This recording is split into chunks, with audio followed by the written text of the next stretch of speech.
Hace algunas horas conocimos cifras del IPC, recientemente también el IPOM del Banco Central, a inicio de la semana IMASEC, muchas cifras económicas para poder dar una mirada de cómo estamos y sobre todo cómo viene nuestra economía para los próximos meses. Vamos a estar conversando de estos desafíos junto a Rodrigo Montero, decano de la Facultad de Administración y Negocios de la Universidad Autónoma. ¿Cómo está, Rodrigo? Bienvenido. Muy buenas tardes. Hola Bárbara, buenas tardes, un gusto saludarlos. Muchas gracias por la invitación.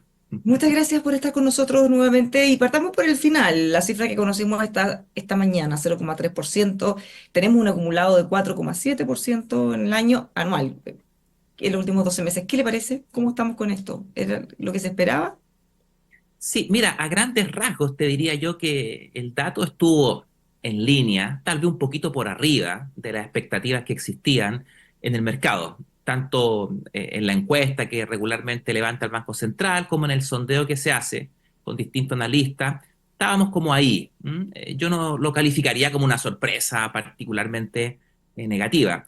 Lo que sí, digamos, hay que estar viendo con cuidado porque lo que se constata con el dato de agosto es que tanto la inflación general como la subyacente, es decir, las involátiles, ambas suben, ¿sí? Y eso, digamos, cuando uno hace un poquito de memoria y recuerda que el martes bajamos la tasa y aparecemos el viernes con inflación al alza, mira, a mí lo que me pasa siempre con estas cosas, cuando el Banco Central se reúne antes de los datos, yo digo, ¿por qué no esperamos algunos días? Porque habrá sido la decisión la misma con este dato sobre la mesa y queda como esa sensación, ¿no? De que tú dices, a lo mejor la pausa que iniciamos en julio de rebaja de tasa podría haberse extendido un poquito más durante septiembre y ya con el dato de agosto sobre la mesa haber tomado una definición. Sobre todo, Bárbara, porque la economía ha estado bien díscola, ha costado eh, apuntarle, digamos, proyectarla. Han habido sorpresas al alza, a la baja, entonces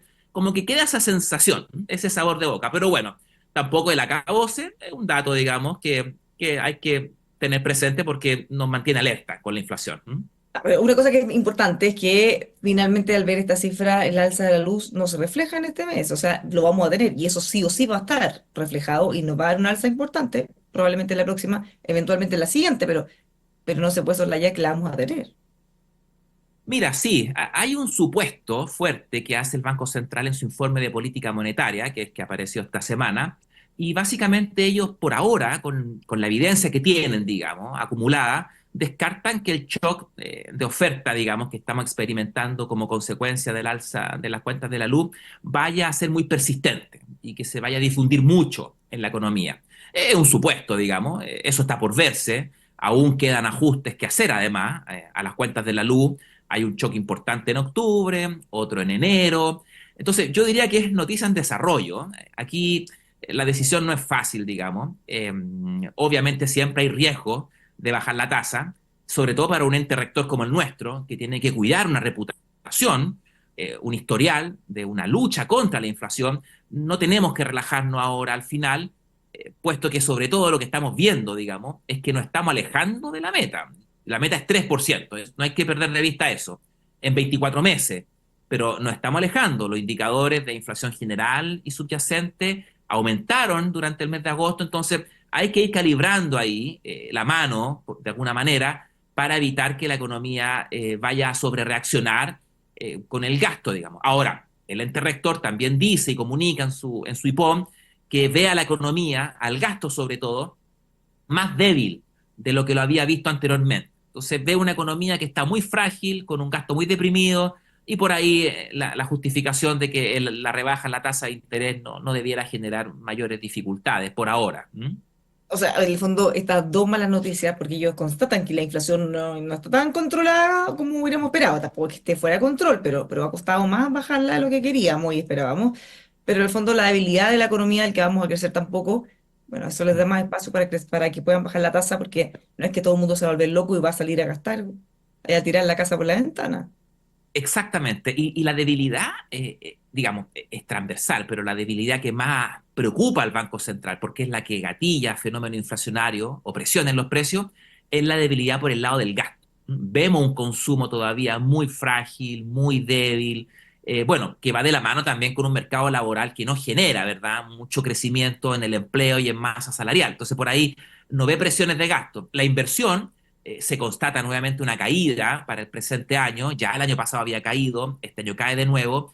Por lo tanto, por el lado del gasto, no ve señales de preocupación. ¿M? Ahora, esto hay que estarlo viendo, digamos. Recordemos que la economía ha tenido estos movimientos un poco inesperados. Partimos el 2024 con un bimestre, enero, febrero, muy dinámico. Marzo nos llevó de vuelta a la realidad, un segundo trimestre que terminó muy malo y un tercero que parte con una cifra en julio realmente sorpresiva, al alza, pero siempre están los elementos coyunturales, temporales, transitorios, que de alguna manera nos dicen como que la economía está encontrando su lugar, está encontrando su sitio, quiere ver dónde se estaciona y por eso que lo estamos llenando de sorpresa. Pero no es claro todavía, está muy líquido el escenario, por decirlo de alguna manera, y cuesta todavía tomarle el pulso hacia dónde, digamos, va a estacionarse. Pero lo que sí podemos estar seguros es que el crecimiento, digamos, va a rondar el 2,25, 2,5% este año, digamos, si es que nada extraordinario ocurre en cuanto a malas noticias. ¿M? Ahora, en esa línea, que cuesta mirar un poco optimista el último IPOM, porque finalmente dicen, vamos a tener inflación más alta de lo que esperábamos, vamos a crecer menos, y esto va a ser no solo ahora puntual, sino que bastante más prolongado. ¿A qué nos aferramos entonces? La verdad que son malas noticias. Sí, mira, la idea tampoco es sobre reaccionar, pero yo creo que es un llamado a la realidad, ¿sí? Nuestra realidad es que una economía como la nuestra, con nuestros fundamentos actuales, con lo que estamos haciendo y las medidas que estamos promocionando, es una economía que lo que puede garantizar de aquí al 2034, según lo que dice el Banco Central, es un crecimiento promedio de 1,8%. Cerremos en 2% para que no nos quedemos en los decimales. Un 2% es un crecimiento muy modesto. Y para poner la cifra en perspectiva, digamos, si nosotros somos capaces de crecer a un 2%, fíjate que vamos a tardarnos 35 años en duplicar el actual nivel de Producto Interno Bruto. 35 años. Eso es una brutalidad desde el punto de vista macro. Si creciéramos al 7%, como solíamos hacerlo en los 90, nos tardaríamos simplemente 10 años. Entonces, lo que estamos logrando, digamos, con estas tasas de crecimiento tan escuálidas, diría yo, es que estamos aplazando nuestra meta, nuestra aspiración de alcanzar el desarrollo y de satisfacer de una manera más significativa y robusta las necesidades que nuestra sociedad ha estado enarbolando durante el último tiempo. Entonces, y por eso es muy interesante lo que la presidenta Rosana Costa dice en su presentación al Pleno del Senado, porque ella pone paño frío y dice, aquí tenemos un problema estructural. No vayan a pensar que porque el Banco Central va a seguir bajando la tasa, nuestra tasa de crecimiento tendencial va a aumentar. Eso es lo que ella quiere decir. No esperen de la política monetaria más de lo que puede dar. La política monetaria está para controlar la inflación. Si queremos sortear el desafío de apuntalar la tasa de crecimiento tendencial de la economía de largo plazo, la política monetaria no tiene mucho que decir ahí. Y ahí necesitamos otro tipo de medida, hacer otro tipo de esfuerzo, poner otra agenda sobre la mesa, y eso sí nos puede garantizar, a lo mejor aspirar a crecimientos de 3,5 o incluso 4%. Entonces, claro, como tú bien lo dices, Bárbara, tenemos inflación más alta, el Banco Central nos dice que el 2024 vamos a terminar con más inflación, con 3 décimas más de lo que pensábamos, un crecimiento de mediano y largo plazo estancado en 2%, cuesta encontrarle lo positivo. Hay un elemento positivo que me gustaría dejar sobre la mesa, que es importante y que no se tiene que dar por sentado, y es que las expectativas de inflación, es decir, lo que el mercado espera de aquí a 2 años más, es que la inflación retorne al 3%. Y eso, decimos, significa que las expectativas están ancladas. Y eso es positivo, y ojo, eso no está dado siempre. Por lo tanto, el mercado le cree al banco, está con él en la lucha y está generando sus proyecciones a 2 años con inflaciones de un 3%. Y eso es un punto que hay que relevar sin duda. ¿Mm? Ah, eso es como un optimismo de futuro, que pensar que de aquí a 2 años va a converger. Bueno, ojalá ya lo hubiera hecho, ojalá no se nos hubiera Sí. escapado en algún momento. El mercado laboral está muy deteriorado, dice David Brown, una emergencia laboral. Mientras eso no se resuelva, es difícil pensar que la gente va a reactivar su consumo y que se van a reactivar algunos sectores como el inmobiliario, por ejemplo, que tiene muchas cosas que hacen que sea tan difícil reactivarlo. ¿Qué pasa con el gobierno? ¿No se da cuenta o definitivamente no estamos en una emergencia laboral? Estamos haciendo reforma a pensiones, muchas reformas laborales en paralelo que, a juicio de algunos expertos, lo único que hacen en vez de generar más empleo es desincentivarlo. Mm. Sí, mira, los adjetivos calificativos hay que usarlos con cuidado. Yo diría que la situación del mercado laboral es de cuidado.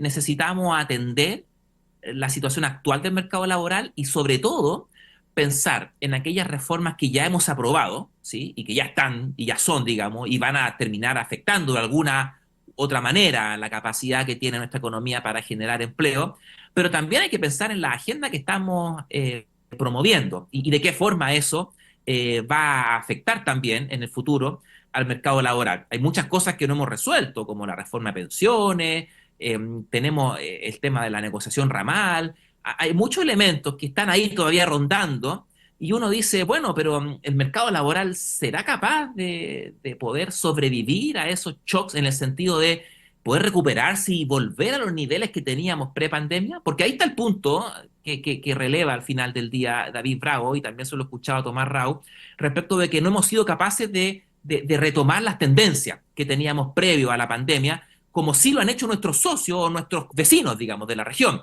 Y digamos que nuestros vecinos de la región no son tampoco un modelo tan exigente, digamos, que imitar, ¿verdad? Entonces, ahí hay una preocupación que sin duda hay que poner sobre la mesa. Y yo personalmente no veo una agenda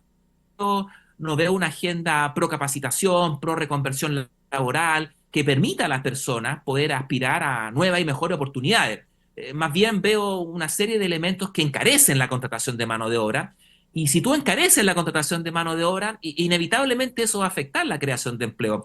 A lo mejor no ahora, a lo mejor no en este momento, pero las empresas son organismos vivos, las empresas van a optimizar. Y si ellos perciben que la mano de obra se está volviendo relativamente mucho más cara que el capital, que la tecnología, entonces van a sustituir. Eso, digamos, es de perogrullo, ¿verdad? Lo hemos visto, se está viendo en el mundo, estamos viviendo una revolución tecnológica, la inteligencia artificial, todo está apuntando a que vamos a requerir menos mano de obra. Entonces, si vamos a requerir menos mano de obra y además estamos encareciendo su contratación, yo creo que ahí hay un punto que necesitamos atender con prontitud. ¿Mm?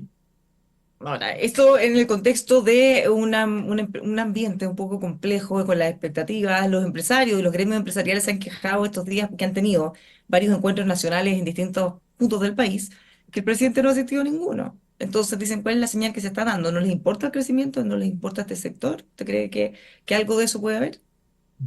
Mira, lo que yo he visto es que efectivamente en el relato, en el discurso, me parece que hay una preocupación transversal por el crecimiento. ¿Ya? Yo creo que eso ya es bueno, ¿m? Porque si uno hace memoria, el relato del crecimiento no necesariamente era compartido por los diferentes actores de nuestra sociedad. Claro, por cierto, el sector privado siempre va a ser un actor interesado en el crecimiento económico y eso, las razones son evidentes, pero eso no necesariamente se da en todos los segmentos. Yo creo que esté instalado el tema ya dice mucho. Recordemos que tenemos una comisión Marfan que hizo una propuesta, digamos, con una serie de medidas tendientes a apuntar al crecimiento, en donde apareció el famoso tema de la permisología, pero muchos otros temas más, como el desarrollo de la industria del litio y otro tipo de medidas que hasta ahora, digamos, están ahí, pero no veo, digamos, que se estén empujando de alguna manera.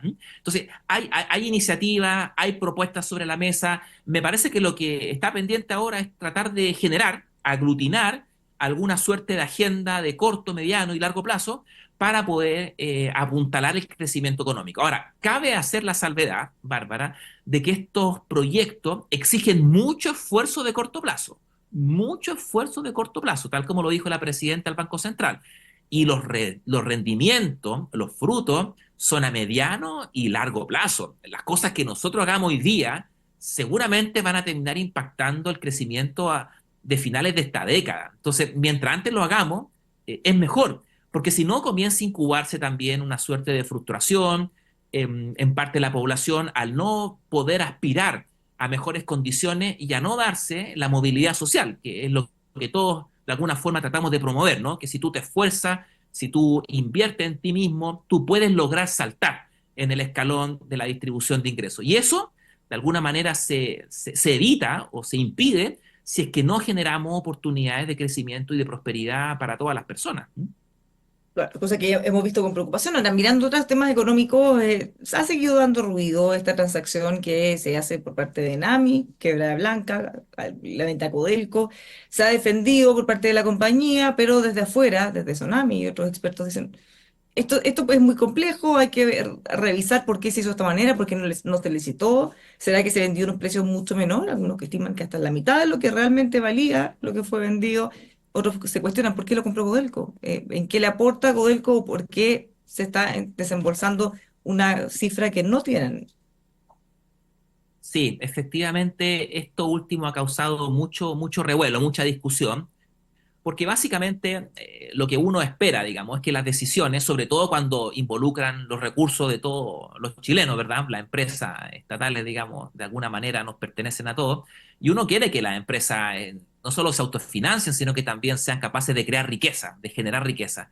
Y ahí entonces entran las dudas, que son válidas, pero me parece que hay que dar espacio para que las autoridades respectivas puedan explicar cuáles fueron los fundamentos de esa decisión. Yo entiendo que había una deuda importante que tenía que saldar Enami y que por lo tanto con la venta de este activo, uno de sus activos más valiosos, va a ser capaz de saldar esa deuda, que dicho sea de paso, también le generaba un gasto de interés relevante. Entonces saldar la deuda también es un proyecto interesante desde ese punto de vista, te ahorra un gasto financiero no menor. Pero por Claro, si lo supuesto, hubiera licitado y quizás lo hubiera vendido mucho más caro, habría sido todavía mucho mejor. mm, sí, bueno, esos contrafactuales siempre son difíciles de sostener, ¿no? Uno lo que observa es lo que ocurrió. Uno siempre se puede preguntar, bueno, ¿habrá habido un mejor deal, un mejor acuerdo por ahí con algún otro actor relevante? ¿Hubo un proceso de difusión de esto en donde muchos podrían haber eventualmente manifestado interés? A lo mejor alguien que hubiera querido hacer un due diligence y ver, bueno, a ver, déjame ver esto, de qué se trata, probablemente. Es difícil saberlo ahora. Me parece que esto está muy reciente, está muy tibio todavía. Entonces necesitamos esperar para que la información comience a aparecer y ahí entonces hacernos un juicio más exacto respecto de si fue realmente un buen negocio o no. Yo entiendo que había un tema de saldar una deuda importante por parte de Nami, pero por supuesto eso no tampoco es justificativo. Uno siempre puede repactar, renegociar, digamos. Entonces, O bueno, hacer un proceso más rápido de lo normal, pero que eventualmente hubiera recaudado más. O al menos que hubiese, "Va, nos vamos a quedar con la duda porque esto se hizo pasándose por alto esa posibilidad". sí, sí, y sobre todo, ¿sabes que esto se instala, Bárbara? Es muy buena la pregunta, porque se instala en un contexto en donde existe la sensación por parte de la ciudadanía de que el Estado se ha vuelto poco eficiente en su gasto, ¿no? Y en su administración de los recursos. Entonces, eso que a veces se discute, ¿verdad? La verdad es que de alguna manera tú cuando ves, por ejemplo, estas transacciones o cuando ves los programas sociales que la DIPRES regularmente evalúa, pero que ahí siguen, ¿verdad? Y son mal evaluados, están mal diseñados, no cumplen el objetivo y se sigue gastando dinero. Ve el tema de las licencias de los funcionarios públicos, ¿verdad? Que exceden por mucho las licencias que se dan en el sector privado. Entonces te queda esa sensación de que no estaremos a lo mejor dejando pasar alguna oportunidad de mejor importante en términos de gestión de los recursos públicos, sobre todo en un contexto en donde se están pidiendo más recursos y, bueno, ya no estamos hablando de una reforma tributaria que vaya a incrementar mucho los impuestos, pero la discusión partió así, digamos, con que necesitamos más recursos. Entonces, a lo mejor la discusión tiene que partir primero diciendo eficientemos el gasto, veamos dónde podemos eliminar grasa y a partir de ahí generemos una necesidad de mayores recursos. Pero yo creo que un poco la ciudadanía lo que espera es eso, es que seamos capaces primero de eficientar nuestro gasto y después plantearnos válidamente si es que efectivamente nos faltan recursos adicionales. Porque cuando tú le cobras un impuesto a una persona, tú tienes que asegurarte de gastar muy bien esos recursos, porque para que esa persona te pague ese impuesto, tiene que trabajar, tiene que esforzarse, tiene que levantarse todos los días al trabajo. Entonces, hay una exigencia moral de que necesitamos garantizar que esos recursos se estén gastando de la mejor manera posible. ¿Mm? Muchísimas gracias, Rodrigo, por conversar con nosotros. Que tenga un muy buen fin de semana. Muchas gracias a ustedes, Bárbara. Para ustedes también. Un abrazo. Muchas gracias. Los dejamos invitados a que sigan con nosotros aquí en emol.com.